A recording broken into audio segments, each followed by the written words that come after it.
The day is winding down, and Jake is bent over the hood of an old sedan, his hands covered in grease. The tools in his garage are spread out in a familiar mess. Wrenches, pliers, and screwdrivers scattered across a wooden workbench that's seen better days. The garage itself is small, tucked away on the outskirts of town, but it's Jake's pride and joy. The smell of oil and metal is something he's grown used to. It brings him comfort, reminding him of the many cars he's restored, many of which had little more than hope holding them together. Jake finishes tightening a bolt, his tired eyes focusing on the task at hand. As he wipes the sweat from his brow, he catches a glimpse of a flyer that had been tacked up near his workbench for weeks. It's for a community event happening in town, an event for families struggling to make ends meet. Jake sets down his tools, the weight of the day pressing down on him. He leans against the side of the car and stares at the flyer, the words "Community Help for Those in Need" glowing under the flickering light above. The cars he repairs daily are nothing compared to what these families face. As he continues to ponder, Jake suddenly gets an idea. What if he could help these people? Not with money. He didn't have much of that himself, but with his skills. He could offer free repairs on weekends. It was something small, but in a town where transportation was essential, it could mean the difference. He picks up a piece of cardboard and scrawls in bold black marker, "Free car repairs for those in need. Saturdays and Sundays." It wasn't much, but it was a start. He places it outside the garage, feeling a strange sense of purpose wash over him. Saturday morning arrives with the hum of early summer heat. The sun is barely up, but Jake is already in the garage, getting ready for what could be a busy day. He looks at the sign outside the garage, wondering if anyone will actually take him up on his offer. He busies himself with an oil change for a regular customer, but his mind keeps drifting back to the sign. Hours pass, and the garage remains quiet. Jake's heart sinks a little as noon approaches. Maybe the idea was foolish. Who will believe someone was willing to work for free?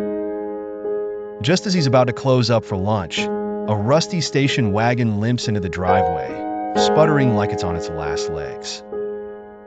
The driver, a woman in her mid-30s, steps out cautiously, looking at the garage sign and then back at her car, as if unsure whether to proceed. The woman, Carla, approaches hesitantly. Her clothes are worn, her hair pulled back into a tired bun, and her eyes carry the weight of sleepless nights and constant worry. "Is this real?" Carla asks, her voice tentative. Jake wipes his hands on a rag and gives her a reassuring smile. "Yeah, it's real. What seems to be the problem?" Carla looks back at her car, frustration and exhaustion etched into her face. "It barely runs. I needed to get to work, but I can't afford a mechanic." As the weeks pass, Jake begins to notice something different about the people who come to the garage. It's no longer just about car repairs. It's about the stories that people bring with them.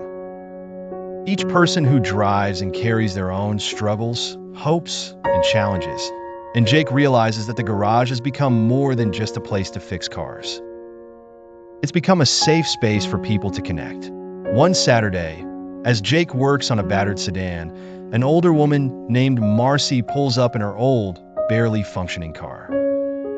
She doesn't ask for a repair right away. Instead, she sits down and starts telling Jake about her life, about how she's caring for her sick husband and can barely make ends meet. The conversation flows naturally, and Jake listens carefully as she shares her struggles. Without saying a word, Jake begins fixing her car, knowing that this simple act of kindness could make a difference in her life. By the time the repair is done, Marcy has tears in her eyes, grateful not just for the fixed car, but for the kindness and understanding Jake showed. As more people come to the garage, Jake starts to feel the weight of his responsibility. It's no longer just about repairing cars.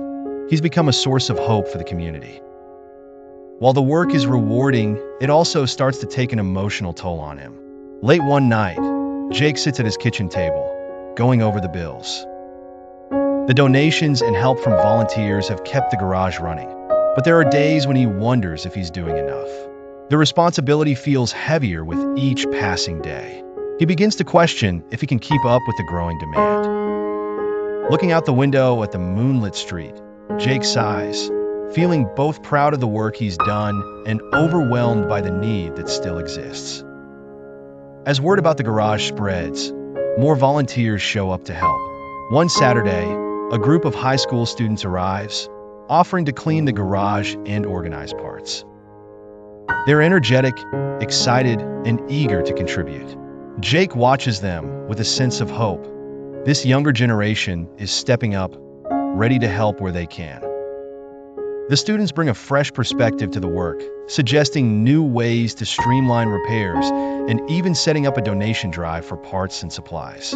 With their help, the garage becomes more efficient, and Jake starts to see the potential for expanding his reach even further. He realizes that the garage is no longer just his. It belongs to the community. The people coming together to support each other is what makes the garage special, and Jake feels a renewed sense of purpose. One afternoon, a young woman named Rachel pulls up in an old station wagon. She looks exhausted, her eyes red from crying. Jake immediately senses that this visit is different, and so Jack's journey of giving continues. Don't forget to subscribe to the channel for more fun songs as well as interesting and enjoyable stories.